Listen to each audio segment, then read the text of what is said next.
colleague co-president Nigel Farage, Freedom and Democracy. Mr. Chairman, thank you. I've often asked myself the question, why would a successful country that's enjoyed 1,000 years of independence give up its right of self-government to the unelected non-entities that we see sitting before us this morning? And the answer that comes back from the Foreign Office and the great of the good is that we must have influence in Europe. We must have a seat at the top table and we can change things. And we've done our best to prove what good Europeans we are. We go on paying you £50 million a day.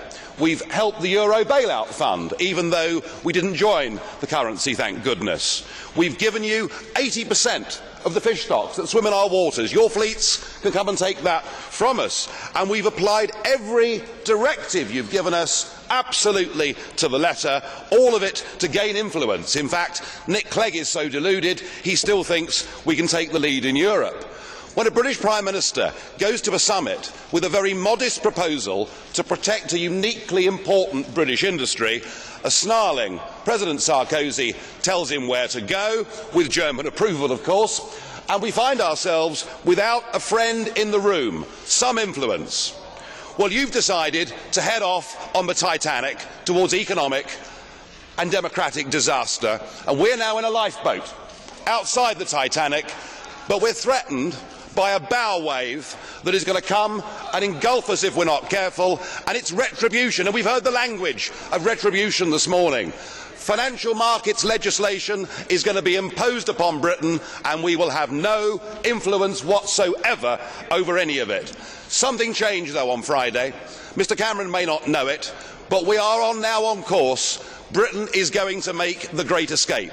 We're going to get out of this union. We'll be the first European country to get our freedom back. I suspect many others will follow. And then what we'll have is our democracy back, our liberty back, and we'll have influence in the world as you lot head for disaster. It is going to happen. Thank you.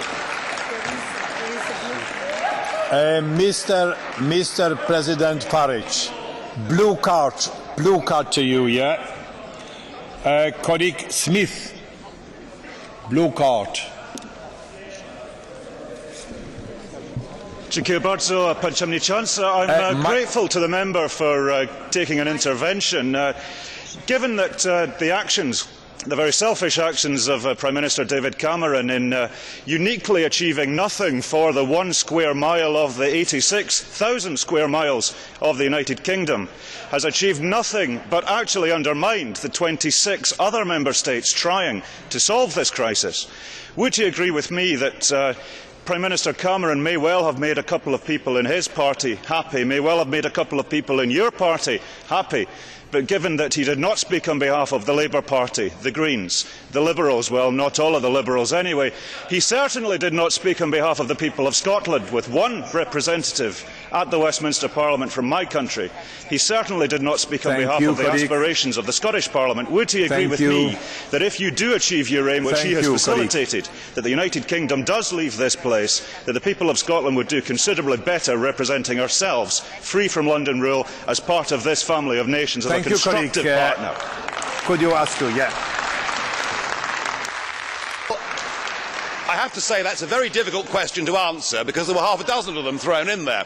But David Cameron did what he had to do. He was forced into an impossible position. But you're right. He's gained no concessions whatsoever, and he's actually left the United Kingdom now even more vulnerable than it was before. We're in a permanent voting minority. We simply haven't got a friend in the room, and we've heard this morning they want to have our rebate, they want financial markets legislation, but what he has done, he's opened up a debate in Britain. The European debate has now started in earnest. Cameron does not know what he's unleashed. I think the momentum for us to have a referendum to divorce ourselves from these failing structures and to replace it with a genuine free trade agreement now has an unstoppable momentum, and that is good for the UK and it's good for Scotland, and it will be good for your financial sector based in Edinburgh. Thank you, which provides many jobs for Scottish people. Thank you very much. The next speaker, Madam.